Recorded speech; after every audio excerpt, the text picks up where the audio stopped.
ان الحمد للہ والصلاة والسلام علی نبی۔ مشرکین مکہ دو باتوں کی وجہ سے اسلام کی دعوت قبول نہ کرتے۔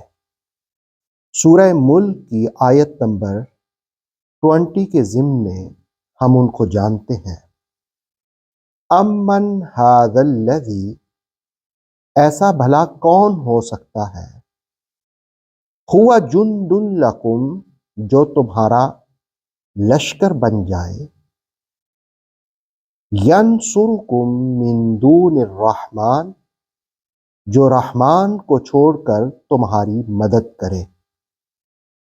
امن ھذا الذی هو جند لکم ینصرکم من دون الرحمن، کیا تمہارے پاس کوئی ایسا لشکر ہے جو تمہاری مدد کرے رحمان کے علاوہ؟ ان الکافرون الا فی غرور، بے شک منکرین دھوکہ میں مبتلا ہیں۔ سورہ ملک کی 20 نمبر آیت سے جو پہلی آیت تھی 19 نمبر، اس میں آپ نے یہ ملاحظہ کیا کہ پرندوں کی مثال دی گئی کہ ان پرندوں کو فضاؤں میں روکنے والا کون ہے؟ یقیناً جواب یہی ہوگا کہ اللہ ہی ہے جو ان پرندوں کو قوت دیتا ہے، طاقت دیتا ہے کہ وہ فضاؤں میں پر پھیلاتے بھی ہیں اور سمیٹتے بھی ہیں، فضاؤں میں تیرتے بھی ہیں اور سینکڑوں ہزاروں میل کا سفر کرتے ہیں۔ اب وہ لوگ جو اس مثال کو سمجھ کر کے بھی اللہ کی توحید کو قبول نہیں کرتے، انہیں ایک اور انداز سے سمجھایا گیا۔ ان کی فکر جو درست نہیں تھی اس پر ایک چوٹ ماری گئی اور ان کی خام فکر کو درست کرنے کے لیے انہیں کہا گیا، امن ھذا الذی ھو جند لکم، کیا تمہارے پاس کوئی ایسا لشکر موجود ہے، ینصرکم من دون الرحمن، جو رحمان کو چھوڑ کر تمہاری مدد کرے۔ ان الکافرون الا فی غرور، دنیا کی زندگی نے منکرین کو دھوکے میں مبتلا کر رکھا ہے۔ دراصل مشرکین مکہ دو وجوہات کی بنا پر اس دعوت پر کان نہیں دھر رہے تھے۔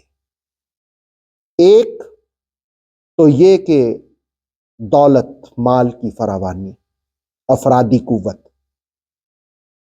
جس وقت انسان کے پاس دولت ہو، افرادی قوت ہو، وہ کہتا ہے کہ میں مال کے ذریعے ہر کام کر لوں گا، میں دولت کے ذریعے ہر کام سیدھا کر لوں گا۔ اور دوسرا یہ کہ ان کی فکر میں بت پرستی تھی، انہوں نے بت بنائے ہوئے تھے، یہ بارش دینے والا، یہ رزق دینے والا، یہ اولاد دینے والا، یہ فلاں کام کرنے والا، کبھی لات کے سامنے کبھی منات کے سامنے چڑھاوے چڑھاتے اور ان کی عبادت کرتے، پرستش کرتے اور سمجھتے کہ یہ بچا لیں گے۔ یہ دو وجوہات تھیں مشرکین مکہ کی، ایک دولت مال افرادی قوت اور دوسری بت پرستی، جس کی وجہ سے ان کی زندگی،